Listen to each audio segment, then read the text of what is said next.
दादा 48 तास काम करा आणि आठवड्यातून सुट्टी घ्या, असं काहीशी नवीन संहिता आपण आणत आहेत. काय आहे ही नेमकी संहिता? ही संहिता नाही आहे. मी पहिलेही सांगितलं आहे. आपल्या देशामध्ये 32 कायद्यांचं रूपांतरण 4 कायद्यांमध्ये होते आहे.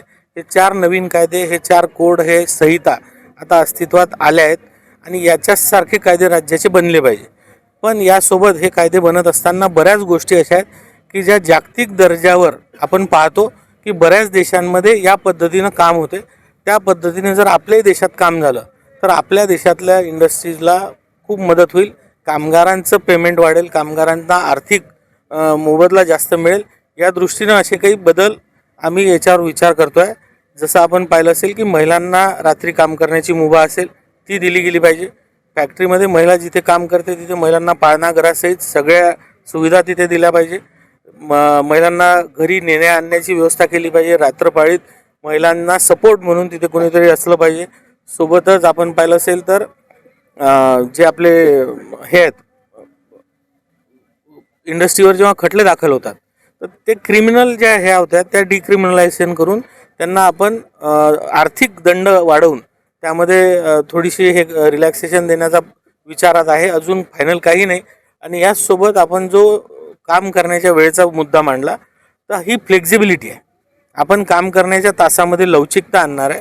कारण आपल्या देशात आपण पाहतो की बरेचदा सणांच्या वेळेस प्रोडक्शन वाढवण्याची मागणी खूप मोठ्या प्रमाणात येते. दिवाळीमध्ये फूड सेक्टर असेल, क्लोथिंग असेल, डेकोरेशन असेल, लाईटिंग असेल आणि इतर अजून जे काही इंडस्ट्रीजमध्ये प्रोडक्शनची वाढ होते तर अशा वेळेस त्यांना स्किल्ड लेबर बाहेरून आणता येत नाही किंवा नवीन कामगार असलेल्या कामगाराच्या पद्धतीने तेवढ्या क्षमतेने काम करू शकत नाही. म्हणून आहे त्या कामगाराला त्याचं मत घेऊन त्याची कन्सेंट घेऊन हे कामाच्या तासामध्ये वाढ करता येणार आहे. हे 12 तास असणार आहे असं नाही. कोणी 10 तास करेल, कोणी 11 करेल, कोणी 9.5 करेल. फक्त जी आपल्या एक वीकची हप्त्याची जी 48 तासांची मर्यादा आहे ती कुठेही ओलांडता कामा नये, जेणेकरून कामगारांच्या आरोग्यावरही परिणाम होता कामा नये. आणि कामगारांच्या आरोग्याचा, त्यांच्या संपूर्ण जीवनाचा विचार करून या गोष्टी आम्ही अभ्यास करतो आहे. आणि सोबतच जितकं वाढीव काम तो करेल त्याचा मोबदला त्याला द्यावा लागेल. जितके दिवस त्याचे काम करायचे कमी होतील त्याचे इन्सेंटिव्ह त्याला द्यावं लागतील. आणि याचं जर आपण गणित काढलं तर एका महिन्यामध्ये त्याला खूप मोठ्या प्रमाणात आर्थिक मोबदला मिळेल आणि त्याच्या हेल्थचाही त्याला सुट्टी मिळाल्यामुळे त्याची तेवढी काळजी घेतली जाईल.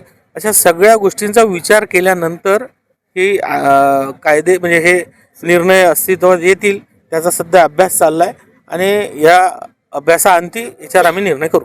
आपण जरी म्हणत असतात की हे कामगारांच्या हिताचं आहे, सरकार आता विचाराधीन आहे, मात्र तरीही आतापासून कामगार संघटना याला विरोध करताना दिसतात.